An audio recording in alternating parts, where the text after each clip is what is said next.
Hi everyone, this is Vikas Gupta and today I am going to talk on carbon and its compound. Students, आज हम लोग carbon और carbon से बने हुए कंपाउंड्स के बारे में डिस्कशन करने जा रहे हैं. ओके, तो इसमें सबसे पहले चीज़ है कार्बन. ठीक है, उस पर डिस्कशन करेंगे. देन इसके ऊपर बने हुए जितने भी कंपाउंड्स हैं उसके बारे में हम लोग डिस्कशन करेंगे. ओके, तो कार्बन के बारे में थोड़ा सा बेसिक चीज़ें हैं जो कि बहुत ही ज़रूरी का है, जो चैप्टर में हमें हेल्प करने वाले हैं. It is an element. ठीक है, एटॉमिक नंबर इसके 6 होते हैं and mass 12U. Okay, it have 6 electron, इसके 6 इलेक्ट्रॉन होते हैं, 6 प्रोटॉन होते हैं एंड 6 न्यूट्रॉन होते हैं. ओके, ये चीज़ है. वैलेंस इलेक्ट्रॉन इसके 4 होते हैं एंड वैलेंसी भी 4 होते हैं. और क्या है, एक तरह का ये नॉन मेटल है. Got my point. नाउ इसके अवेलेबिलिटी, मतलब कि ये धरती पे कितने होते हैं, कैसे होते हैं, ये सब हम लोग देखेंगे. तो सबसे पहले इसके अर्थ क्रस्ट में अगर अवेलेबिलिटी चेक करें तो अर्थ के क्रस्ट में 0.02% रहता है. एयर में देखोगे तो 0.03% मिलेंगे. ठीक है, and most important point is it is found everywhere on the earth. What is, तो everywhere on the earth it can be found. धरती पे कहीं भी तुम देखोगे कार्बन का थोड़ा ना थोड़ा अमाउंट मिल जाएगा. ठीक है, भले परसेंटेज उसका इधर से उधर हो, थोड़ा कम हो, कहीं पे कहीं ज़्यादा हो, लेकिन ये धरती पे हर जगह मिल जाएंगे. ओके, और एक और चीज़, ये जो कार्बन है, कार्बन के 3 फॉर्म मिलते हैं. ठीक है, एक कार्बन होगा जिसका मास तुम्हें मिलेंगे 12U, दूसरा मिलेंगे जिसके 13U होंगे, तीसरा मिलेंगे जिसके 14U होंगे. तो 3 टाइप्स के कार्बन मिलेंगे धरती पे. ठीक है, और उस तीनों को बोलते हैं आपस में आइसोटॉप्स. ठीक है, 9th में एक चैप्टर है, हम लोग एटॉमिक स्ट्रक्चर के नाम से पढ़ते हैं, उसमें आइसोटॉप का एक टर्म है. आइसोटॉप्स का मतलब होता है सेम एलिमेंट. क्या है, carbon carbon and carbon, same element. Atomic number भी 6 होते हैं, इसके भी 6, इसके भी 6, but having different masses called isotopes. तो इसके 3 आइसोटॉप्स अर्थ में मिलते हैं. ठीक है, तो सबसे मोस्ट कॉमन क्या है, हमारा C12. C12 आसानी से हमारे बॉडी में कहीं भी, लकड़ी में कहीं भी मिल जाएंगे. ठीक है, C12 है. फिर उसके बाद में है जो मोस्ट क्या कहते हैं, रेयर बोलते हैं उसको, मतलब कि ये रेयरली कहीं कहीं मिलेंगे, उसको बोलते हैं हम लोग रेडियो एक्टिव आइसोटॉप्स. ठीक है, C14 जो आइसोटॉप्स होते हैं कार्बन के, या कार्बन का फॉर्म होता है, काफ़ी रेयर होते हैं, धरती पे बहुत कम मिलते हैं. ठीक, और ये रेडियो एक्टिव होते हैं. क्या होते हैं, रेडियो एक्टिव. और देखो, इससे थोड़ा रिलेटेड मैं एक जीके बताता हूँ. यही कार्बन का जो फॉर्म है जिसके हेल्प से हम लोग क्या करते हैं, कार्बन डेटिंग का नाम सुना होगा, जिससे क्या करते हैं हम लोग पुराने ज़माने के कितने भी पुराने चीज़ होते हैं उसके क्या करते हैं, कितने पुराना एज काउंट करते हैं, एज पता करते हैं. ओके, तो हम लोग एज को आइडेंटिफाई करने में यही radio active isotopes of carbon लेते हैं, डेट इज C14. ठीक है, और ये हमारे धरती पे बहुत कम मिलते हैं. Okay, and next point is it is found in both living and non living body. ये तुम्हें लिविंग बॉडी में भी, जैसे हम लोग के बॉडी हो गए, एनिमल्स हो गए, काऊ हो गए, बफेलो हो गए एंड एट्सेट्रा, प्लांट्स में भी मिल जाएंगे, और बाकी के नॉन लिविंग में भी मिल जाएंगे. जैसे कि लकड़ी कट गया, सूखा हुआ है, ये तुम्हारे बिल्डिंग, तुम्हारे घर के, ये सब में तुम्हें कुछ ना कुछ परसेंटेज मिल जाएंगे. यानी कि लिविंग बॉडी में भी मिल जाएंगे और नॉन लिविंग में भी मिल जाएंगे. ठीक है, अब देखो मोस्ट कॉमनली क्या होता है, कार्बन का 2 फॉर्म होते हैं. ठीक है, क्या होते हैं, कार्बन के 2 फॉर्म होते हैं, और एक होते हैं फ्री फॉर्म और दूसरे क्या होते हैं, कंबाइंड फॉर्म. क्या होते हैं, एक फ्री फॉर्म में मिलेंगे और दूसरे क्या मिलेंगे, कंबाइंड फॉर्म में. ठीक है, तो कंबाइंड फॉर्म और हम दूसरा क्या देखने वाले हैं अब, फ्री फॉर्म. ये दोनों के ऊपर हम लोग डिस्कशन करने वाले हैं. थोड़ा सा डिस्कशन करेंगे, उसके बाद फिर हम लोग चलेंगे कोवैलेंट बॉन्ड के ऊपर डिस्कशन करेंगे. Okay okay okay, we have to discuss on what 2 form of carbon. One is combined form and other is free form. Now अब देखेंगे कि कार्बन के हमारे पास 2 फॉर्म है, एक फ्री फॉर्म और दूसरा क्या है, कंबाइंड फॉर्म. देखो, जो फ्री फॉर्म है, ठीक है, वो कौन कौन सी एग्जाम्पल से हम बता देते हैं. Diamond, graphite and third one is diamond, graphite and other is Buckminster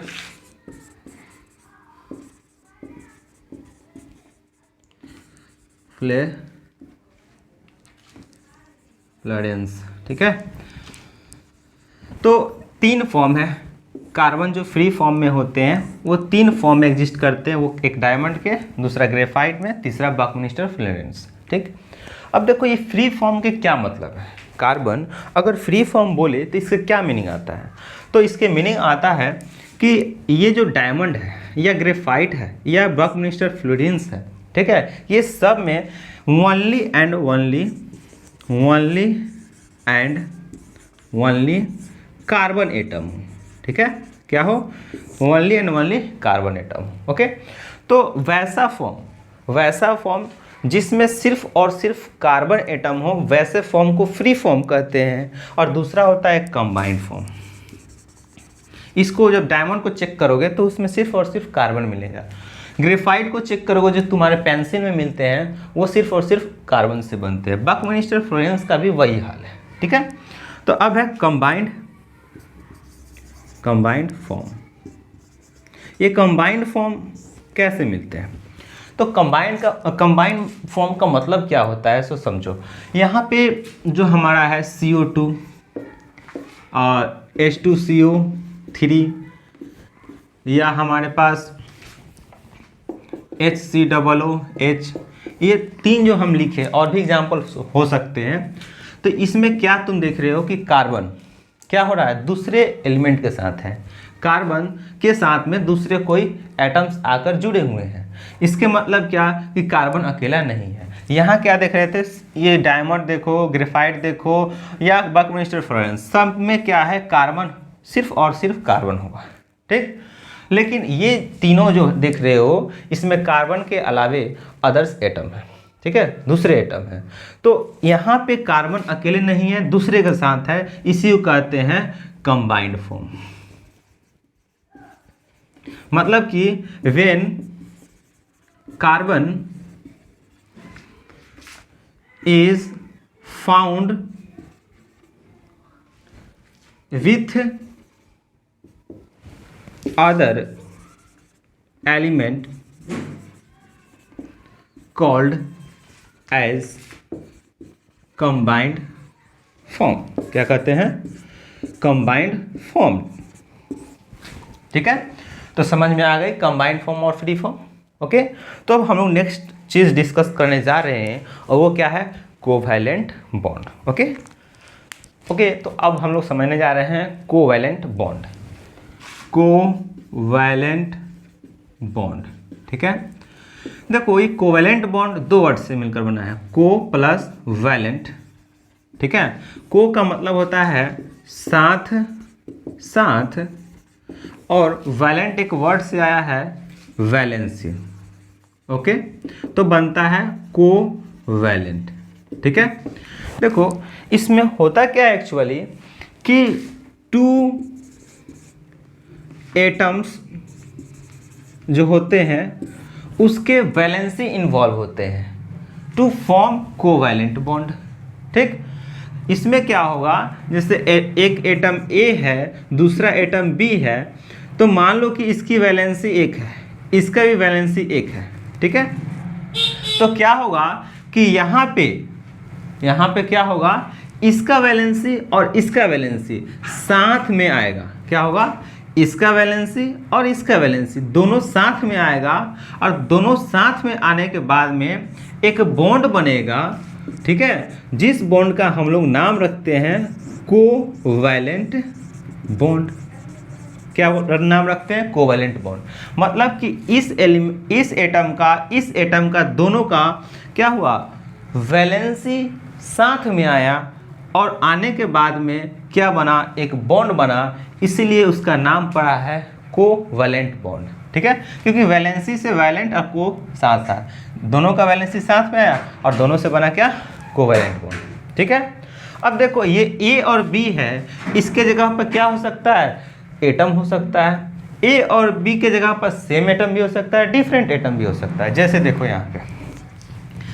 यहाँ पे जैसे कि ऑक्सीजन है, ठीक है, और दूसरा एक और ऑक्सीजन है। तो क्या होता है, इसके वैलेंसी और इसके वैलेंसी, इसका भी वैलेंसी 2 होता है, इसका भी वैलेंसी 2 होता है, अब क्या होता है, इसके वैलेंसी और इसके वैलेंसी दोनों आकर एक बॉन्ड बनाते हैं। क्या बनाते हैं? एक बॉन्ड बनाते हैं।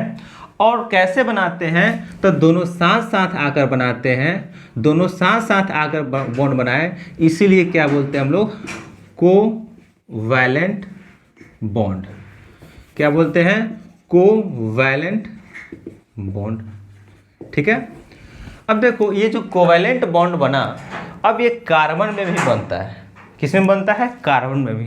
कैसे? तो ये जैसे कार्बन है, ठीक है, और कार्बन के कितने वैलेंसी होते हैं? तो हम लोग शुरू में ही देखे थे 4, और एक हाइड्रोजन होते हैं, उसके वैलेंसी होते हैं 1। तो हमारे पास एक आइडिया है कि कोई भी एलिमेंट क्या करता है कि अपने वैलेंसी को क्या करता है? 8 रखना चाहता है, ताकि वो क्या करे कि वो अपने आप को स्टेबल कर पाए। ठीक है। तो यहाँ पर देखो वैलेंसी 8 नहीं, उसको बोलते हैं वैलेंस इलेक्ट्रॉन को 8 रखना चाहता है। ठीक है। तो इसके पास तो 4 है। ठीक है। तो 4 है, तो ये क्या करेगा कि दूसरा कोई और भी एलिमेंट के एटम लेकर आएगा और साथ में अपने कंबाइन कर लेगा, और वहाँ से क्या बना देगा? एक बॉन्ड बना देगा, और जिसका नाम हम लोग देते हैं कोवैलेंट बॉन्ड, क्योंकि इसका सब का इलेक्ट्रॉन साथ में आया है। और कार्बन का देखो कितना काउंट हो जाएगा? कार्बन का ये भी काउंट हो जाएगा, ये भी काउंट हो जाएगा, ये भी और ये भी। तो इसके लिए तो क्या हुआ? 2 4 6 8 इलेक्ट्रॉन साथ में आया, और कार्बन का वैलेंसी जो था 4, जिसके वजह से वो 4 इलेक्ट्रॉन और लिया, और अब इसके वैलेंस सेल में इलेक्ट्रॉन हो गया कितना? 8। अब ये हो जाता है स्टेबल, और इस हिसाब से ये कार्बन के साथ में 4 कोवैलेंट बॉन्ड बना दिया। अब देखो कोवैलेंट बॉन्ड का कंसेप्ट क्लियर हो गया। क्या क्लियर हुआ? कि जब 2 एलिमेंट के वैलेंस इलेक्ट्रॉन आपस में आकर के क्या करते हैं? आपस में आकर के इलेक्ट्रॉन को साथ साथ लाते हैं और शेयर करते हैं, उस शेयरिंग की वजह से जो बॉन्ड बनता है उसको क्या बोलते हैं? Covalent bond. तो यहाँ से समझ में आया क्या कि 2 एलिमेंट के एटम के, ऐसे समझो कि 2 एटम के वैलेंस इलेक्ट्रॉन आपस में आकर के शेयर करते हैं इलेक्ट्रॉन को, और शेयर करने की वजह से जो हमारे बॉन्ड बनते हैं उस बॉन्ड को कोवैलेंट बॉन्ड बोलते हैं। क्या बोलते हैं? कोवैलेंट बॉन्ड बोलते हैं। ठीक है। तो यहाँ तक क्लियर हो गया। ठीक है। तो अब हम लोग आगे चलते हैं और समझते हैं कि जो हमारा कोवैलेंट बॉन्ड है उसका क्या प्रॉपर्टी है। जो कोवैलेंट बॉन्ड होगा उसकी प्रॉपर्टी कैसी है, और ये आयनिक बॉन्ड के रिस्पेक्ट में क्या प्रॉपर्टी रखता है। ठीक है। ओके। तो यहाँ से हम लोग क्या समझें कि कोवैलेंट बॉन्ड जो बनते हैं, covalent bond formed due to sharing of electrons. ऐसे समझ में आई बात? अब देखो जो कोवैलेंट बॉन्ड होता है ना, वो क्या होता है? वीकर बॉन्ड होता है। कैसा होता है? वीकर बॉन्ड होता है आयनिक के तुलना में। ऐसा क्यों होता है? देखो यहाँ पे कोवैलेंट बॉन्ड और इधर हो गया आयनिक बॉन्ड। देखो कोवैलेंट बॉन्ड कैसे बनता है? तो शेयरिंग ऑफ इलेक्ट्रॉन के वजह से। आयनिक बॉन्ड क्यों बनता है? तो लूजिंग या गेनिंग ऑफ इलेक्ट्रॉन्स के वजह से। ठीक है। तो देखो यहाँ सिंपल सा कंसेप्ट समझना, जो डेली लाइफ में होता है उससे रिलेट करते हैं कि देखो जब तुम किसी को दान करते हो, कुछ डोनेट करते हो, तो तुम्हारे और जिसको देते हो उसके बीच का जो बॉन्डिंग होता है काफ़ी स्ट्रांग होता है। जैसे तुम किसी को दान करते हो तो वो जिसको दान करते हो बहुत खुश होता है, कहते हैं वाह क्या अच्छा इंसान था, और तुम्हारे और उसके बीच में कैसा बॉन्ड होता है? बहुत ही अच्छा, वो क्या दानी था, हमें दे दिया, तुम्हारे लिए हमेशा वो खड़ा रहेगा, तुम्हारे उसके बीच में बॉन्ड बहुत स्ट्रांग बनेगा। लेकिन वही चीज़ भाई में, पर्दार में, कोई दूसरे से शेयर में काम करते हो तो वो उतना अच्छा स्ट्रांगनेस नहीं रहता है। ठीक है। उतना अच्छा स्ट्रांग नहीं होने के वजह से क्या होता है कि हम लोग देखते क्या है कि आयनिक जो हमारा क्या होता है डोनेशन के वजह से, लूजिंग के वजह से, जो डोनेशन के वजह से जो बॉन्ड बना वो स्ट्रांग होता है, बहुत स्ट्रांग होता है शेयरिंग की वजह से। सेम कॉन्सेप्ट यहाँ पर लगा दो कि कोवेलेंट बॉन्ड कैसे बना है, शेयरिंग ऑफ इलेक्ट्रॉन से, और आयनिक बॉन्ड लूजिंग या गेनिंग से। तो ये बॉन्ड काफ़ी स्ट्रांग होगा। कैसा होगा? Strong bond. और ये कैसा होगा? Weak bond. ठीक है। तो अब तुम सोचो कि ये वीक बॉन्ड और ये वीक बॉन्ड, ये स्ट्रांग बॉन्ड, तो इसमें देखो इसको तोड़ना मुश्किल होगा, इसको आसान होगा। तो यहाँ से हम लोग मेल्टिंग और बॉइलिंग पॉइंट का भी कॉन्सेप्ट लाते हैं। क्या लाते हैं? मेल्टिंग और बॉइलिंग पॉइंट का कॉन्सेप्ट लाते हैं। अब देखो होता क्या है कि ये जो आयनिक बॉन्ड होते हैं काफ़ी मजबूत होते हैं, इसीलिए इसको जब गर्म करोगे तो मेल्टिंग लेट से होगा, इसलिए मेल्टिंग पॉइंट एंड इसका बॉइलिंग पॉइंट क्या होगा? दोनों के दोनों हाई होगा। क्या होगा? हाई होगा। अब इसमें कोवैलेंट बॉन्ड में क्या होगा कि इसके इलेक्ट्रॉन शेयरिंग की वजह से बना है, वीक बॉन्ड है, तो इसका जो मेल्टिंग पॉइंट होगा एंड बॉइलिंग पॉइंट होगा, दोनों के दोनों क्या होगा? कम होगा। ठीक है, ये चीज़ है। अब देखो एक और चीज़ है कि वो क्या? आयनिक मोबिलिटी, या कहो कि यहाँ तो आयनिक मोबिलिटी का कंसेप्ट नहीं लगा सकते हैं बिकॉज ये आयन नहीं है, सिर्फ ये आयन है। एक चीज़ कह सकते हैं, इलेक्ट्रिक करंट कौन फ्लो करने देगा, कौन नहीं देगा। देखो आयनिक बॉन्ड क्या करता है, आयनिक बॉन्ड जो होता है वो ब्रेक कर जाता है जब इलेक्ट्रिसिटी पास कराते हैं, और आयनिक बॉन्ड जो होते हैं टूट कर आयंस में बन जाते हैं, और आयंस में बनने के बाद में ये क्या करते हैं? इलेक्ट्रिसिटी को पास करने में हेल्प करते हैं। ठीक है, लेकिन ये इलेक्ट्रिसिटी जब पास कराते हैं नहीं टूटता है, ना आयंस में बनता है, और आयंस में नहीं बनता है, और ना ही इलेक्ट्रिसिटी को ये फ्लो करने देता है। ठीक है, तो आयनिक बॉन्ड क्या होता है? इलेक्ट्रिसिटी के प्रेजेंस में टूट जाता है और इलेक्ट्रिसिटी को फ्लो कराने में काफ़ी ईजी करता है। इसलिए आयनिक कंपाउंड जो होते हैं, आयनिक बॉन्ड से बना हुआ कंपाउंड जो होते हैं, इलेक्ट्रॉन्स को आसानी से फ्लो करने देते हैं और इलेक्ट्रिसिटी पास करने देते हैं। ठीक है, क्या समझा? तो आयनिक बॉन्ड से बना हुआ कंपाउंड आयंस में टूट जाते हैं, जिसकी वजह से इलेक्ट्रॉन्स फ्लो करने में आसानी होता है। इसलिए आयनिक बॉन्ड से बना हुआ कंपाउंड क्या होते हैं? इलेक्ट्रिसिटी पास करने देते हैं। लेकिन कोवैलेंट बॉन्ड से बना हुआ कंपाउंड इलेक्ट्रॉन्स को पास नहीं करने देते हैं, बिकॉज ये आयंस में नहीं टूटते हैं। सो ये क्या होते हैं? इलेक्ट्रिसिटी का इंसुलेटर कहो या बैड कंडक्टर कहो, और ये गुड कंडक्टर हो जाएगा। समझ में आई क्या? तो समझ में आई तो हम लोग आगे बढ़ते हैं। ओके देन अब थोड़ा सा हम कार्बन के बारे में थोड़ा और डिस्कशन कर लेते हैं। देखो कार्बन के बारे में हम स्टार्टिंग में क्या बताए थे? इसका एटॉमिक नंबर जो जेड से डिनोट करते थे 6 आता है, 6 आता है ना। जरा इसका वैलेंस इलेक्ट्रॉन को देख ले, वैलेंस इलेक्ट्रॉन कितना है? 4, वैलेंसी 4। ठीक है, अब देखो कार्बन या कोई एलिमेंट, कार्बन या कोई भी एलिमेंट हो, हम लोग क्या देखते हैं? उसके वैलेंस शेल को देखते हैं।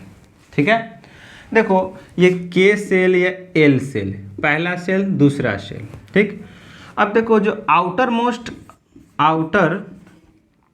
मोस्ट जो सेल होता है, या उसी को ऑर्बिट बोलते हैं, जिसके आउटर मोस्ट सेल या ऑर्बिट में 8 इलेक्ट्रॉन्स होते हैं, 1 इलेक्ट्रॉन्स होते हैं, वो काफ़ी स्टेबल होता है।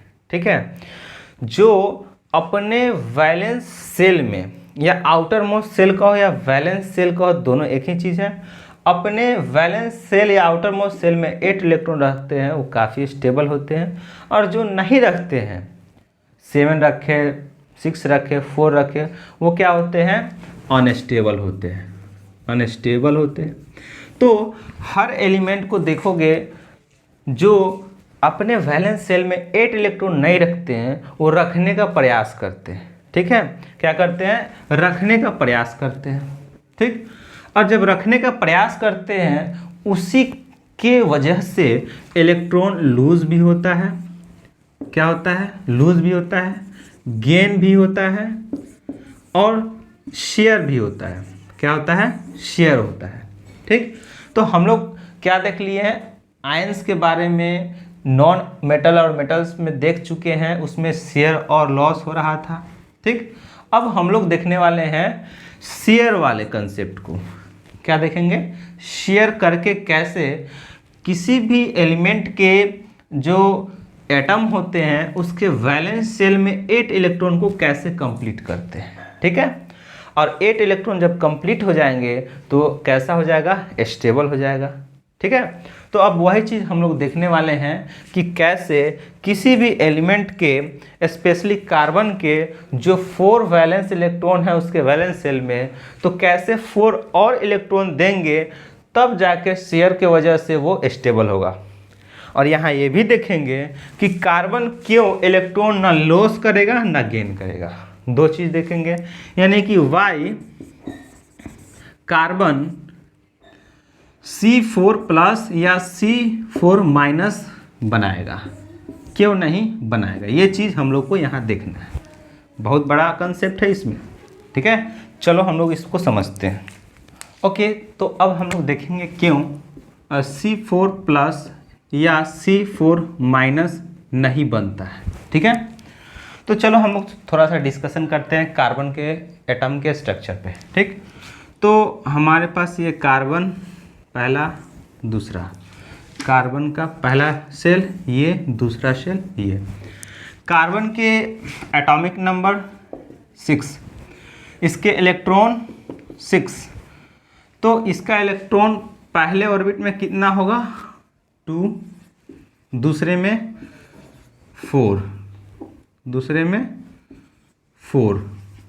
ठीक है, यहाँ पर भी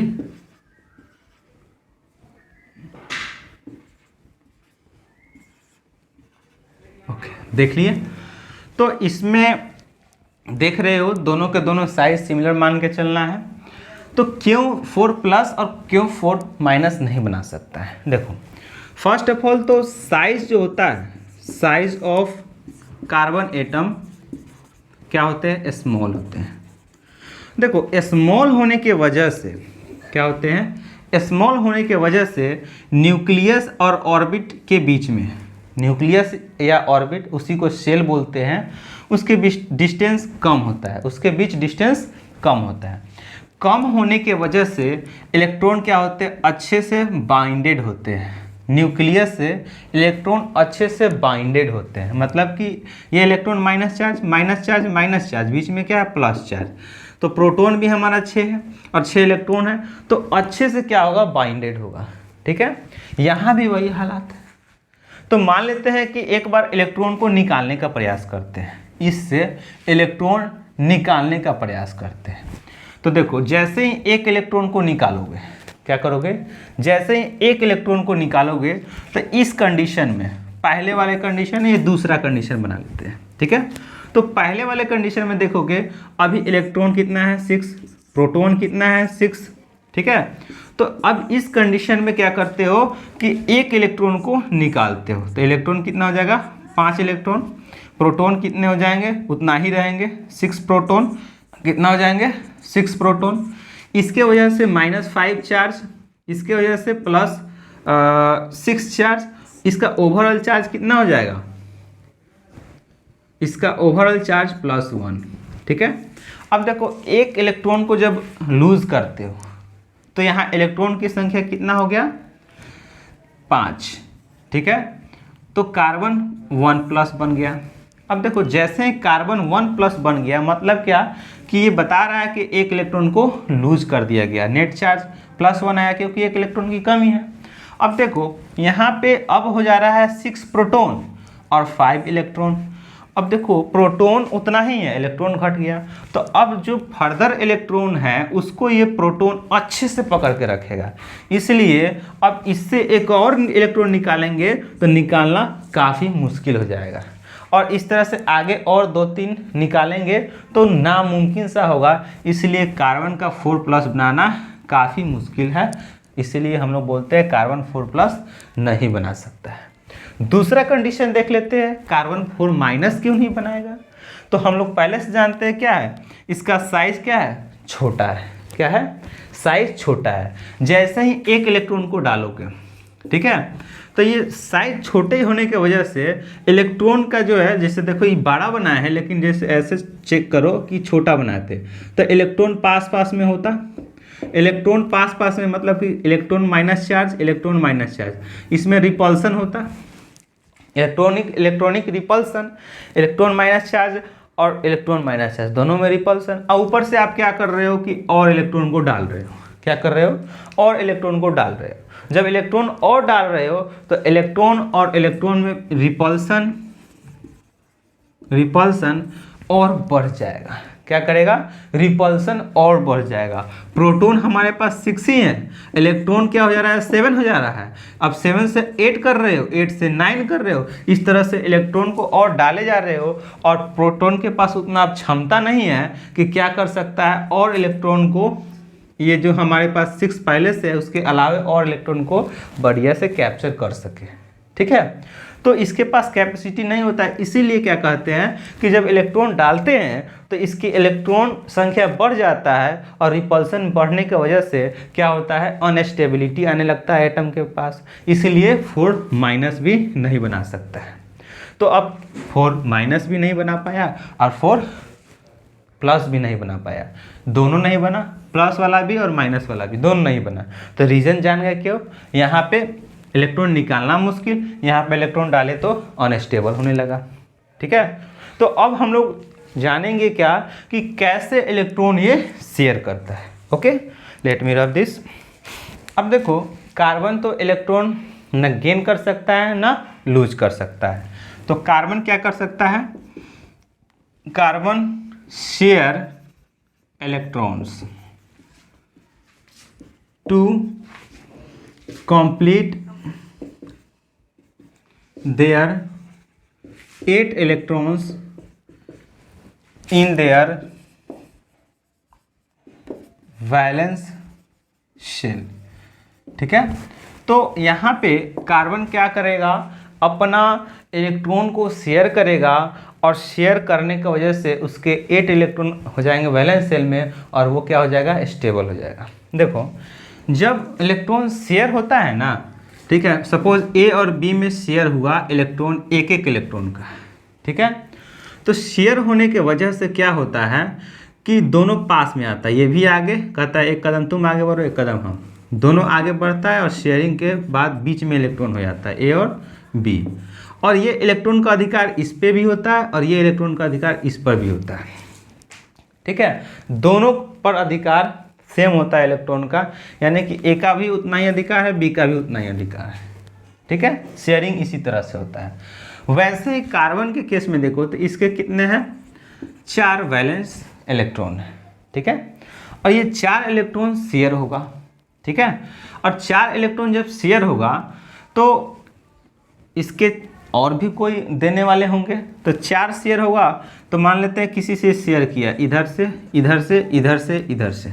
ठीक, तो एक ऐसा भी एलिमेंट होगा जो जिसके पास एक ही वैलेंस इलेक्ट्रॉन है, इससे शेयर कर लेगा, तो इसका भी काम चल गया और इसका भी काम चले गया। मतलब कि मान लो कि किसी भी एलिमेंट के पास वैलेंस इलेक्ट्रॉन 1 है, तो इससे शेयर कर लिया। ठीक है, तो शेयर कर लिया तो इसका इलेक्ट्रॉन भी काउंट होगा, और जिसके साथ किया उसका भी काउंट होगा। इस तरह से इसके पास अगर 4 वैसा मिल जाए तो क्या होगा, उसका भी काउंट हो जाएगा और इसका भी काउंट हो जाएगा। इसका काउंट होगा तो 2 4 8, 8 इसका कंप्लीट हो गया। ठीक है, और जिसके साथ आ रहा है, जो इसके साथ आ रहा है इलेक्ट्रॉन देने, उसका भी काम हो गया। ठीक है, जैसे कि CCl4। ठीक, तो कार्बन के पास कितना होते हैं वैलेंस इलेक्ट्रॉन 4, यानी इसकी वैलेंसी 4 है। ठीक, देखो कार्बन के इसमें वैलेंस इलेक्ट्रॉन और वैलेंसी सेम होता है। ठीक, तो इसकी वैलेंसी 4, और जो क्लोरीन है इसका वैलेंसी 1 होता है। तो chlorine chlorine chlorine and chlorine, इसके एक, इसके एक, इसके एक एंड इसके एक। एक्चुअली में इसके वैलेंस इलेक्ट्रॉन 7 होते हैं, तो एक इलेक्ट्रॉन ये ले लेगा तो क्या होगा, एक इलेक्ट्रॉन शेयर कर लेगा, तो इसका क्या हो जाएगा, कंप्लीट हो जाएगा ऑक्टेट वैलेंस शेल में। तो ये क्या कर लेता है, इससे शेयर कर लेता है, इससे शेयर कर लेता है, इससे शेयर कर लेता है, इससे शेयर कर लेता है। तो ये कार्बन का काउंट होगा इस पर भी, इस पर भी, इस पर और इस पर, तो इसका कितना हो जाएगा टोटल 8, ठीक। और क्लोरीन के केस में क्या होता है कि इसके वैलेंस इलेक्ट्रॉन कितना होता है, टोटल 7। तो यहाँ 2, 2, 4, 2, 6, 1, 7, यहाँ से जब यहाँ से शेयर कर लिया तो 2 ये भी काउंट हो गया, तो 2, 4, 6 और 8 इस तरह से सभी क्लोरीन का भी क्या हुआ, ऑक्टेट यानी 8 इलेक्ट्रॉन वैलेंस शेल में कंप्लीट, और कार्बन का भी कंप्लीट, ठीक। यहाँ से कुछ टर्म है उसको हम समझा देते हैं। क्या, तो मोनोवैलेंट क्या होता है, जिसके valence electron 1, which have 1 valence electron. अब है डाई वैलेंट, डाई या बाई वैलेंट, जिसके वैलेंस इलेक्ट्रॉन 2, ठीक।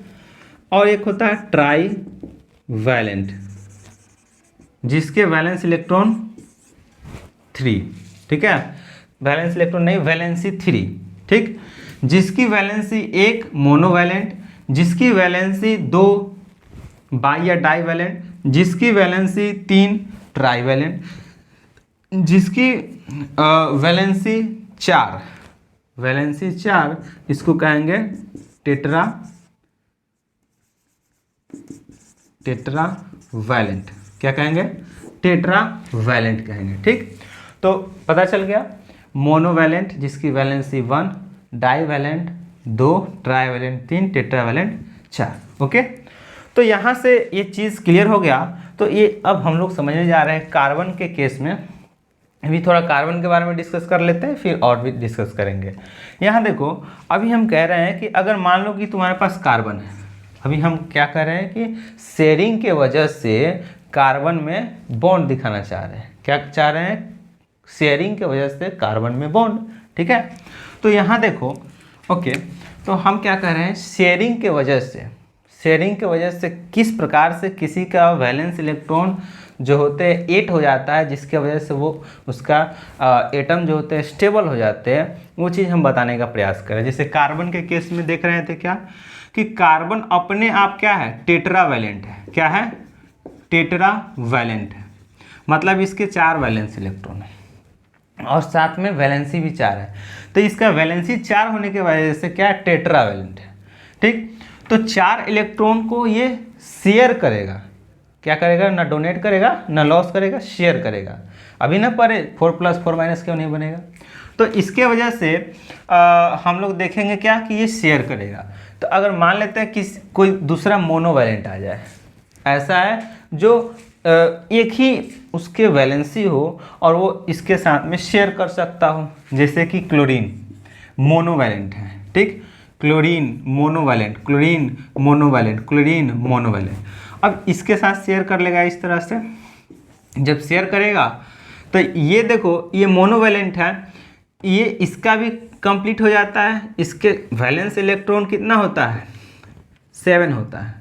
एक इलेक्ट्रॉन को ये क्या करता है, शेयर करता है। शेयरिंग की वजह से क्या होता है, ये 6 इधर होता है और एक सामने। तो यहाँ से शेयर जब कर लेगा तो इसका 8, इसका भी 8, इसका भी 8, इसका भी 8, ठीक। एक और देख लेते हैं, कार्बन के साथ में हाइड्रोजन।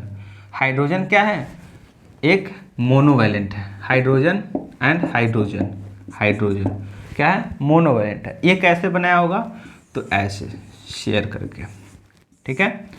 तो इसका भी काम कंप्लीट, इसका भी काम कंप्लीट। देखो हाइड्रोजन के केस में क्या होता है, हाइड्रोजन देखो हमारे पास 2 तरीके से एटम स्टेबल होते हैं। एक डुएट रूल से, ड्यूप्लेट रूल जिसको बोलते हैं, और एक होता है ऑक्टेट। मतलब कि जिसके वैलेंस इलेक्ट्रॉन 8 हो जाए, यानी कि जिसके वैलेंस इलेक्ट्रॉन 8 हो जाए वो स्टेबल हो जाएगा। और ये डुप्लेट में क्या होता है कि जो अपने वैलेंस इलेक्ट्रॉन 2 करके स्टेबल हो जाए। वैलेंस इलेक्ट्रॉन जिसका 2 हो जाए, ठीक, और वो स्टेबल कंडीशन में हो, उसको डुप्लेट रूल से हम लोग करते हैं स्टेबल, ठीक। जैसे हाइड्रोजन जो होते हैं, यानी कि हीलियम के आसपास वाला क्या होता है कि वो डुप्लेट फॉलो करता है। क्यों, कि हमारे पास helium, neon, argon, krypton, xenon, ठीक है, ये 5 ऐसे एलिमेंट हैं। 5 में से जो 4 होते हैं, इसके वैलेंस इलेक्ट्रॉन 8 होते हैं और ये काफ़ी स्टेबल होता है, ठीक। और हीलियम के पास वैलेंस इलेक्ट्रॉन 2 होते हैं और ये भी स्टेबल होता है। तो हर एलिमेंट चाहता है अपना वैलेंस इलेक्ट्रॉन या तो 8 कर ले या तो 2 कर ले। जो 8 की तरह करना चाहेगा वो ऑक्टेट के हिसाब से चलता है, यानी ऑक्टेट माने 8, ठीक। अपने वैलेंस इलेक्ट्रॉन को 8 करना यानी ऑक्टेट रूल को फॉलो करना है। जो 8 इलेक्ट्रॉन को गेन करके यानी कि 8 इलेक्ट्रॉन अपने वैलेंस शेल में गेन करके स्टेबल करना चाहता है उसको ऑक्टेट रूल कहते हैं। और जो 2 इलेक्ट्रॉन अपने वैलेंस शेल में क्या करते हैं रखना चाहते हैं और तब स्टेबल होना चाहते हैं उसको हम लोग बोलते हैं हम लोग डुएट रूल से, ठीक है, बोलते हैं डुएट रूल फॉलो कर रहा है। जैसे देखो हाइड्रोजन है, हाइड्रोजन का वैलेंस इलेक्ट्रॉन पहले से होता है 1 और ये एक और इलेक्ट्रॉन क्या करता है शेयर करके और क्या बनाना चाहता है डुएट रूल से स्टेबल, क्या बनाना चाहता है डुएट रूल से स्टेबल, ठीक। तो यहाँ पर देखो कार्बन क्या हो रहा है अपने एक इलेक्ट्रॉन को इससे शेयर कर ले रहा है, ये अपना डुएट कंप्लीट कर लिया, डुप्लेट या डुएट। और ये क्या कर लिया, ये तो यहाँ भी इसका अधिकार है, यहाँ भी अधिकार है, यहाँ भी अधिकार है, यहाँ भी, तो इसका तो 8 हो गया और हाइड्रोजन सबका डुप्लेट कंप्लीट हो गया, ठीक। तो ये चीज़ हो गया। अब देखो एक चीज़ याद रखना कि शेयरिंग के वजह से क्या बना कोवैलेंट बॉन्ड, क्या बना कोवैलेंट बॉन्ड। और कोवैलेंट बॉन्ड दिखाते कैसे हैं, तो जब एक पेयर ऑफ कोवैलेंट बॉन्ड दिखाते कैसे हैं, तो अब देखो जब when one pair of electron shared denoted by single line, ठीक है, सिंगल लाइन।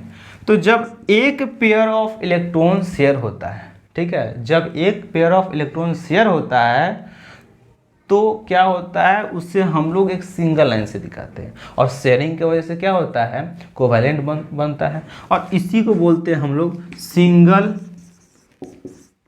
कोवैलेंट बॉन्ड, क्या बोलते हैं सिंगल कोवैलेंट बॉन्ड, ठीक है। अब देखो तो हम लोग क्या समझे शेयरिंग की वजह से कोवैलेंट बॉन्ड, जब एक पेयर ऑफ इलेक्ट्रॉन शेयर हो तो सिंगल कोवैलेंट बॉन्ड उसको एक लाइन से दिखाते हैं, ठीक है। अब जब क्या होता है 2 पेयर ऑफ इलेक्ट्रॉन शेयर हो, जैसे कि ऐसे अगर शेयर हो तो इसको ऐसे दिखाते हैं। जब 2 पेयर शेयर हो, जैसे एक यहाँ एक यहाँ एक यहाँ एक यहाँ, ऐसे शेयर हो, एक एलिमेंट यहाँ है एक्स और दूसरा वाई, दोनों के बीच में 2 पेयर शेयर हो तो इसको डबल लाइन से।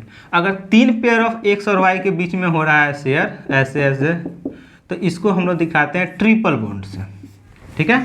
कैसे दिखाते हैं single line, dual line, triple line. इसको सिंगल बॉन्ड,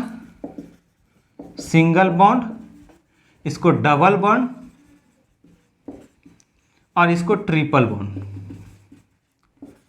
मतलब एक पेयर ऑफ इलेक्ट्रॉन शेयर होगा तो एक बॉन्ड से और इसको सिंगल बॉन्ड या इसी को कहते हैं सिंगल कोवैलेंट बॉन्ड, क्या बोलते हैं सिंगल कोवैलेंट बॉन्ड, ठीक।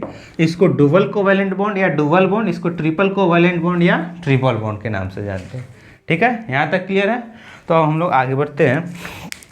हमने क्या देखा कि कार्बन जो है इलेक्ट्रॉन शेयर करके अपने ऑक्टेट कंप्लीट करना चाहता है। तो कार्बन किसके किसके साथ इलेक्ट्रॉन को शेयर कर सकता है, किसी के साथ भी कर सकता है, जैसे कार्बन कार्बन के साथ भी कर सकता है, कार्बन ऑक्सीजन के साथ भी कर सकता है, कार्बन हाइड्रोजन के साथ भी कर सकता है, कार्बन नाइट्रोजन के साथ भी कर सकता है।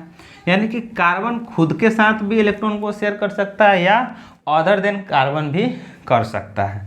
और वहाँ क्या होना चाहिए तो शेयरिंग ऑफ इलेक्ट्रॉन, और उसके वजह से क्या होगा एक कोवैलेंट बॉन्ड बनेगा और उसके वजह से उसके क्या होंगे ऑक्टेट कंप्लीट होंगे और ऑक्टेट कंप्लीट होंगे तो वो स्टेबल हो जाएंगे।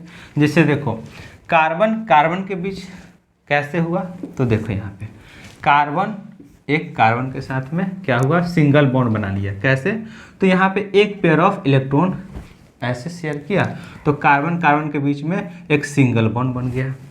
कार्बन कार्बन के बीच मान लेते हैं इसके पास 4 वैलेंसी न था, तो चलो 2-2 आ गया एक बार में, ऐसे शेयर हो गया, तो कार्बन कार्बन के बीच में डबल बॉन्ड बन गया। मान लो कार्बन कार्बन के बीच में 3 पेयर ऑफ बॉन्ड शेयरिंग हुआ, 3 पेयर ऑफ इलेक्ट्रॉन शेयर हुआ, तो क्या हुआ, कार्बन कार्बन ट्रिपल बॉन्ड बन गया। और कार्बन कार्बन के बीच में 3 पेयर ऑफ इलेक्ट्रॉन से ज़्यादा शेयर नहीं होता है। मैक्सिमम जो बॉन्ड बनता है, मैक्सिमम वो ट्रिपल बॉन्ड ही बनता है, ट्रिपल बॉन्ड ही बनता है।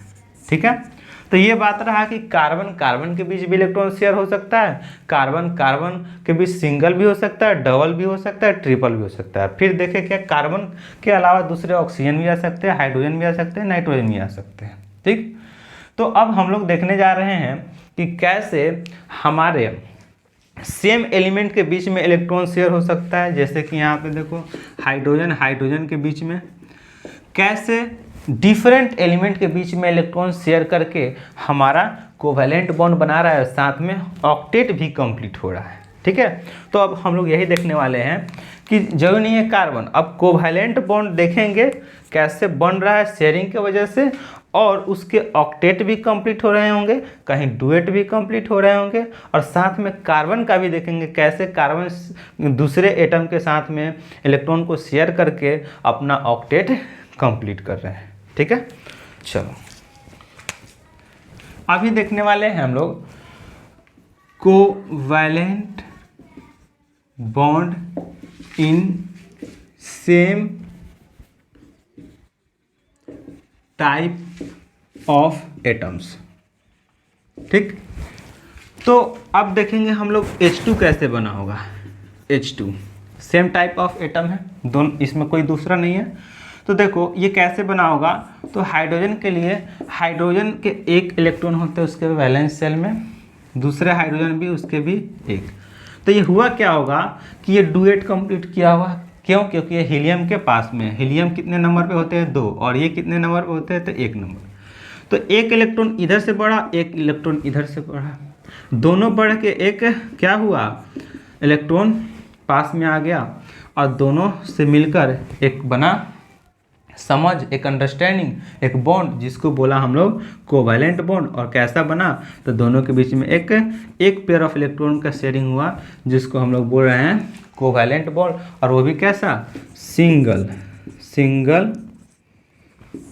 कोवैलेंट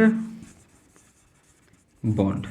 ठीक है, कैसा बना है, सिंगल कोवैलेंट बॉन्ड। अब देखो दूसरा देखते हैं हम लोग ऑक्सीजन ऑक्सीजन के बीच में। ठीक है, देखो ऑक्सीजन के पास वैलेंस इलेक्ट्रॉन कितने होते हैं, 6। ठीक, ऑक्सीजन के पास वैलेंस इलेक्ट्रॉन होते हैं 6। यहाँ भी एक और ऑक्सीजन लिख लेते हैं। अब क्या होगा कि इसके पास कितना, 2 इलेक्ट्रॉन की कमी है। ठीक, तो यहाँ से 2-2 इलेक्ट्रॉन की शेयरिंग कर लेगा।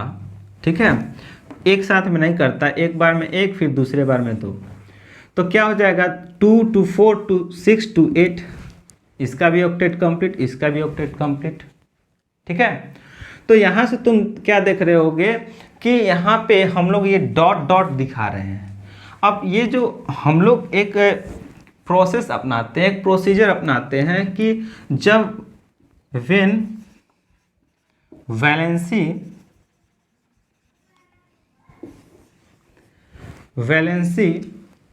और valence electron is written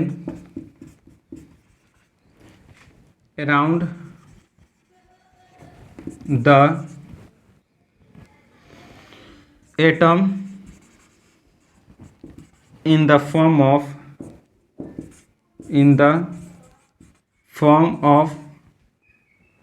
dot called electron dot representation. ठीक, वैलेंसी या वैलेंस इलेक्ट्रॉन को क्या करते हैं हम लोग, दिखाते हैं उसके अराउंड में डॉट डॉट करके उसी को इलेक्ट्रॉन डॉट रिप्रेजेंटेशन। तो यहाँ क्या हुआ, एक पेयर ऑफ इलेक्ट्रॉन नहीं, दो पेयर ऑफ इलेक्ट्रॉन का शेयरिंग हुआ, इसलिए एक के वजह से एक पेयर ऑफ शेयरिंग हुआ तो एक यहाँ पे और दूसरे पेयर हुआ इसके लिए यहाँ पे। तो क्या हुआ, डबल बॉन्ड बन गया क्योंकि दो पेयर ऑफ इलेक्ट्रॉन शेयर हुआ। अब नाइट्रोजन N2 के बारे में देखते हैं, ये N2 बना कैसे होगा। ठीक, अब ये सब क्या है, covalent bond in same type of atom, यानी एक ही टाइप के एटम है। यहाँ क्या है, HH एक टाइप के है, यहाँ OO क्या हो रहा है, सेम टाइप के है, यहाँ अब हो रहा है NN। ठीक, अब देखेंगे ये बना कैसे होगा। तो देखो यहाँ क्या हुआ होगा, नाइट्रोजन एंड नाइट्रोजन, इसके नाइट्रोजन के पास में कितने वैलेंस इलेक्ट्रॉन होते हैं, तो 5। इसके कितने इलेक्ट्रॉन चाहिए, तो 3, यानी कि 3 इलेक्ट्रॉन इसे भी चाहिए होगा, 3 इलेक्ट्रॉन इसको भी चाहिए होगा। तो 3 या तो इसके पास है या तो इसके पास है, या ये तो ना ले सकता है ना दे सकता है, ना ही ये ले सकता है ना ही दे सकता है। ठीक है, तो दोनों सेम टाइप का है, इसलिए ना ले सकता है ना दे सकता है, क्योंकि दोनों के पास पावर सेम है। मेटल्स एंड नॉन मेटल्स में क्या देखते हैं कि non metal generally electron gainer होता था और मेटल्स क्या होते थे, इलेक्ट्रॉन डोनर होता था। लेकिन यहाँ पर क्या देख रहे हो, केवल और केवल नॉन मेटल्स हैं। ठीक है, और नॉन मेटल्स के बीच में क्या हो रहा है कि इसके पास भी पावर है खींचने का, इसके पास भी पावर है खींचने का, तो दोनों पावरफुल है। दोनों कहता है कि तुम हमको दे दो, तुम हमको दे दो, इलेक्ट्रॉन दोनों में से दोनों कोई नहीं देता है, तो कहता है चलो ठीक है, तो अब हम लोग बात कर लेते हैं, शेयरिंग कर लेते हैं। तो इसका भी 3 इलेक्ट्रॉन, इसका भी 3 इलेक्ट्रॉन, तीनों का तीनों शेयरिंग किया और तीनों के तीनों जब शेयर किया तो 3 बॉन्ड बन गया। तो यहाँ क्या बन गया, 3 कोवैलेंट बॉन्ड। ठीक है, तो एक चीज़ हमेशा ध्यान रखना, ये जो कोवैलेंट बॉन्ड का हम डिस्कशन कर रहे हैं, ये जो हम कोवैलेंट बॉन्ड का डिस्कशन कर रहे हैं, ये सिर्फ और सिर्फ किसके बीच बनता है, तो नॉन मेटल्स के बीच बनता है। किसके बीच बनता है, तो नॉन मेटल्स के बीच में। ठीक, अब नॉन मेटल्स के बीच में इसलिए बनता है कि इलेक्ट्रॉन्स ये ना दे सकता है ना ले सकता है, क्योंकि दोनों के दोनों जो नॉन मेटल्स है दोनों पावरफुल है, दोनों लेना चाहेगा और ये देगा नहीं। तो इसके बीच में एक म्यूचुअल अंडरस्टैंडिंग शेयरिंग वाला बन जाता है। ठीक है, तो वो हो जाता है शेयरिंग वाला, और शेयरिंग की वजह से कोवैलेंट बॉन्ड, और कोवैलेंट बॉन्ड के बारे में अब और ज़्यादा डिटेल करते हैं। और ये तो रहा हमारा सेम टाइप के एटम के बीच। अब थोड़ा सा हम लोग बढ़ते हैं डिफरेंट एटम्स के बीच में। Covalent bonds between 2 different atoms. ठीक है, जैसे H2O है। ठीक है, ये कैसे बना होगा, तो ऑक्सीजन है, ठीक है, हाइड्रोजन 2 है, तो हाइड्रोजन का एक वैलेंसी, इसका भी एक, मोनोवैलेंट मोनोवैलेंट, इसका क्या है 2 है, एक यहाँ और एक यहाँ। ठीक, तो ये इलेक्ट्रॉन्स को अब ये शेयर यहाँ से एक बार किया होगा, एक बार यहाँ से। इस शेयरिंग पर क्या होता है, दोनों का अधिकार होता है, हाइड्रोजन का भी अधिकार है, ऑक्सीजन का भी, यहाँ भी ऑक्सीजन का अधिकार है, हाइड्रोजन का भी। तो इसके पास तो कितना है, इसके पास इसका वैलेंस इलेक्ट्रॉन कितना था 6, जिसमें क्या हुआ 1 2 3 4, ठीक, और 2 यहाँ पे यहाँ दिखा दिए, एक डॉट यहाँ एक डॉट यहाँ। ठीक, तो क्या था 2 2 4 2 6 वैलेंस इलेक्ट्रॉन।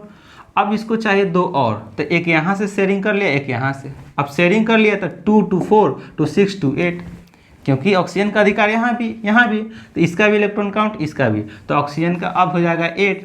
अब हाइड्रोजन का कितना जाएगा 2, हाइड्रोजन का यहाँ 2, क्योंकि डुप्लेट यहाँ कंप्लीट कर लिया, शेयरिंग की वजह से दोनों का अधिकार है इस पर। तो यहाँ से ये भी स्टेबल, ये भी स्टेबल। ठीक, इस तरह से H2O क्या हो जाएगा, ऑक्सीजन के बीच में ऐसे हम लोग दिखा देंगे, हाइड्रोजन के बीच में ये बन गया ऐसे। जैसे दूसरा अगर देखेंगे हम लोग CH4 और दूसरा देखेंगे NH3। ठीक, देखो CH4 बना कैसे हुआ, कार्बन हम देख चुके हैं पहले भी, एक बार और देखते हैं। यहाँ एक इलेक्ट्रॉन एक इलेक्ट्रॉन एक electron, hydrogen hydrogen hydrogen and hydrogen. इसका मोनोवैलेंट, ये मोनोवैलेंट मोनोवैलेंट मोनोवैलेंट दोनों शेयर हुआ होगा ऐसे। तो ये अपना डुप्लेट कंप्लीट, ये भी डुप्लेट डुप्लेट एंड डुप्लेट, इसका कितना हो जाएगा 8, इसका हो जाएगा 2, इस तरह से ये भी कंप्लीट। तो कार्बन को कैसे दिखाएंगे, एक ऊपर एक इधर एक इधर एक इधर, क्योंकि जितना पेयर ऑफ इलेक्ट्रॉन शेयर होगा उतना बॉन्ड दिखाएंगे। हाइड्रोजन और कार्बन के बीच में इस तरह से दिखा सकते हैं। अब NH3 में देखते हैं, नाइट्रोजन के पास कितने वैलेंस इलेक्ट्रॉन, 5, ठीक। कितने इलेक्ट्रॉन चाहिए, 3। तो 3 पेयर ऑफ इलेक्ट्रॉन यहाँ पे शेयर होने वाला होगा। तो हाइड्रोजन, हाइड्रोजन एंड हाइड्रोजन, ठीक। तो 1 इलेक्ट्रॉन, 2 इलेक्ट्रॉन, 3 इलेक्ट्रॉन। तो 3 इलेक्ट्रॉन इसका क्या होगा, दूसरे से शेयर होगा। तो 3 3 6 हो जाएगा, 6। यहाँ से ये मोनोवैलेंट है, मोनोवैलेंट है, दोनों के बीच में शेयरिंग हुआ, ठीक। तो यहाँ से क्या हुआ, 2 2 4 2 6, ठीक। 3 वैलेंस इलेक्ट्रॉन में 3 यहाँ दिखा दिया, 2 यहाँ दिखा दिया। तो वैलेंस इलेक्ट्रॉन 2 और ये कितना हो जाएगा, 6, कितना हो जाएगा टोटल 8, यानी नाइट्रोजन का 8, इसका ऑक्टेट कंप्लीट। क्या हो जाएगा, ऑक्टेट कंप्लीट। नाइट्रोजन का 8 कंप्लीट, तो ये स्टेबल। हाइड्रोजन का 2 कंप्लीट, डुप्लेट, ये स्टेबल।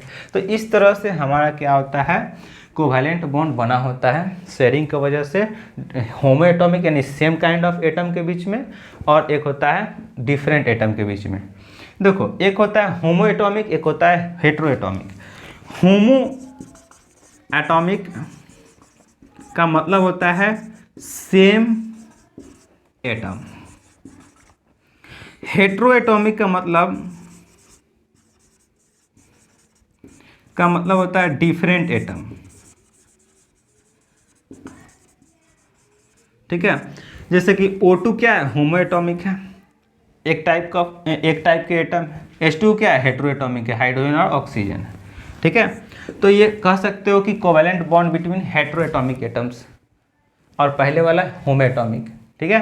तो इस तरह से हम लोग देख लिए क्या कि हमारा किस तरह से इलेक्ट्रॉन शेयर के वजह से कोवैलेंट बॉन्ड बना सेम एटम के बीच में और डिफरेंट एटम के बीच में, ठीक है। ओके, तो हम लोग देखने जा रहे हैं कि कोवैलेंट कंपाउंड्स किसे कहते हैं। कोवैलेंट बॉन्ड देखे तो जान गए ना। अब कोवैलेंट कंपाउंड किसको बोलेंगे, तो बहुत सिंपल है। तो वो क्या है, the compounds formed due to sharing of electrons called, क्या कहेंगे, कोवैलेंट कंपाउंड्स। अब ये कोवैलेंट कंपाउंड होगा, उसका प्रॉपर्टी क्या होगा, तो अब प्रॉपर्टीज ऑफ कोवैलेंट कंपाउंड। अब देखो क्या है कि जो कोवैलेंट कंपाउंड जो होता है ना, कोवैलेंट कंपाउंड, जैसे कि हम लोग देखें क्या, CH4, ऐसे CH4। तो ये जो कार्बन और हाइड्रोजन के बीच जो बॉन्ड है ना, ये जो बॉन्ड इतना ही तक सीमित है, बस इतना ही तक सीमित है। ये कार्बन जो है ना, इतना ही तक इसको अटैच करके रखता है। कार्बन हाइड्रोजन को अटैच करके रखेगा, बस हाइड्रोजन को कार्बन से मतलब और कार्बन को हाइड्रोजन से मतलब। अब यहाँ बगल में दूसरा अगर CH4 है ऐसे, इससे कोई मतलब नहीं है, इससे कोई मतलब नहीं है, इसके बीच में कोई फोर्स नहीं है, ठीक है। अब जब कोई फोर्स नहीं है तो जाहिर सी बात है कि अगर तुम्हारे पास एक डब्बा में बहुत सा मीथेन है, ठीक है, ठीक है, और इसको जब गर्म करोगे, ठीक है, तो इसके पास जो मीथेन यहाँ पे होगा उसका अलग एनर्जी मिलेगा, यहाँ पे मिलेगा एनर्जी, यहाँ पर भी मिलेगा, दोनों अलग अलग भागेगा, ठीक है, ऐसे ये भागता है, ठीक। ऐसा हर टाइप के जितने भी कोवैलेंट कंपाउंड होंगे, चाहे वो H2O हो, चाहे CH4 हो, चाहे C2H6 हो, या C3H8 हो, ऐसा कोई कंपाउंड हो, तेल हो, ग्रीस हो, मोबिल हो, कोई हो, सब के सब क्या है, तो कार्बन से बना हुआ है। और सब के सब को तुम क्या करोगे, गर्म करोगे तो आसानी से गर्म हो जाएगा, मेल्ट हो जाएगा, बॉयल हो जाएगा, ठीक। लेकिन अब ये तो कोवैलेंट कंपाउंड की प्रॉपर्टी है, क्योंकि जो कोवैलेंट कंपाउंड होते हैं, जैसे CH3 है, दूसरा CH3 का C3H8 है, C3H8। अब इससे इसमें कोई लगाव नहीं, कोई फोर्स नहीं, ठीक है। जब लगाओ नहीं, फोर्स नहीं, इसलिए क्या होता है, ये आराम से क्या होता है, मेल्ट हो जाएगा, बॉयल हो जाएगा। लेकिन जो आयनिक कंपाउंड होते हैं, आयनिक कंपाउंड क्या होता है, ionic compound, the compound which is formed due to losing या gaining of electrons, ठीक है। तो वैसा कंपाउंड जो लूजिंग या गेनिंग के वजह से बना हो उसको आयनिक कंपाउंड बोलते हैं, ठीक। और आयनिक कंपाउंड के साथ क्या होता है कि वो जैसे NaCl लेते हैं, NaCl, ठीक। तो ये Na और Cl, ये प्लस और माइनस, तो ये NaCl अकेले नहीं होता है। अगर NaCl से यहाँ बगल में है तो ये प्लस और माइनस, इसके बीच भी फोर्स है। अगर NaCl यहाँ पे लिखते हैं तो यहाँ भी, यहाँ Cl और दूसरा अगर NaCl यहाँ पे है, ठीक है, तो इसके बीच फोर्स है, इसके बीच फोर्स है। तो जो आयनिक कंपाउंड होते हैं वो अकेले होते हैं तो जो फोर्स दोनों के बीच होता है वो तो स्ट्रांग होता ही है। अगर उसके साथ में और सारे आयनिक कंपाउंड होंगे उसके बीच भी फोर्स लगा लेते हैं। तो ये क्या होते हैं, जो साथ में रहते हैं बहुत सब्सटेंस आयनिक, वो जब हीट करते हैं तो दोनों के बीच, सबके बीच इतना फोर्स होता है कि वो जल्दी मेल्ट और बॉयल नहीं होता है और ये जल्दी हो जाता है। इसलिए कहते हैं क्या, आयनिक कंपाउंड के पास मेल्टिंग एंड बॉइलिंग पॉइंट ज़्यादा होता है और इसके पास कम होता है। दूसरी चीज़ क्या होता है कि इसके पास क्या होता है, इलेक्ट्रॉन्स किसी एक के पास होता है और इसमें क्या होता है, इलेक्ट्रॉन्स दोनों के पास होता है, शेयर होता है, ठीक। मतलब कि इलेक्ट्रॉन्स ना इसके पास है ना इसके पास है, तो इलेक्ट्रॉन बीचों बीच है, मतलब कि इलेक्ट्रॉन्स कहीं भागेगा नहीं, ये भी उतना ही फोर्स से पकड़ेगा, ये भी उतना ही फोर्स से पकड़ेगा। लेकिन इसमें क्या है, इलेक्ट्रॉन क्लोरीन के पास चला गया है, तो इलेक्ट्रॉन जब क्लोरीन के पास चला गया है यानी कि यहाँ इलेक्ट्रॉन भाग गया है। अब इसमें जैसे इलेक्ट्रॉन देंगे तो जिसके पास नहीं है वो इलेक्ट्रॉन ले लेगा, ठीक है। तो इसमें इलेक्ट्रॉन पास करना आसानी है, इसमें मुश्किल है। मतलब क्या, इससे इलेक्ट्रिसिटी पास करा सकते हो, इससे पास नहीं करा सकते हो। इसलिए कहते हैं क्या, covalent compounds are poor conductor of electricity, यानी बैड कंडक्टर या इंसुलेटर कह सकते हो, और ये क्या कह सकते हो, कंडक्टर और गुड कंडक्टर। अब देखो ये भी जो कंडक्शन करता है या कंडक्टर कहलाता है कब, आयनिक कंपाउंड सॉलिड स्टेट में कंडक्ट नहीं करता है। Ionic compound always conduct electricity in molten form, किसमें, तो मोल्टेन फॉर्म में। जैसे नमक है, तुम क्या जानते हो सॉलिड फॉर्म में इलेक्ट्रिसिटी पास करेगा, नहीं। जब तक उसको तुम पानी में नहीं डालोगे वो मेल्ट नहीं करेगा या वो टूटेगा नहीं, तब तक वो इलेक्ट्रिसिटी पास नहीं करेगा। या जब तक वो मोल्टेन फॉर्म में नहीं आएगा, वो मेल्ट नहीं करेगा, लिक्विड स्टेट में नहीं आएगा, तब तक वो इलेक्ट्रिसिटी पास नहीं करेगा, ठीक है। तो आज के लिए इतना ही, फिर मिलते हैं नेक्स्ट लेक्चर में। Thank you for watching, bye all of you.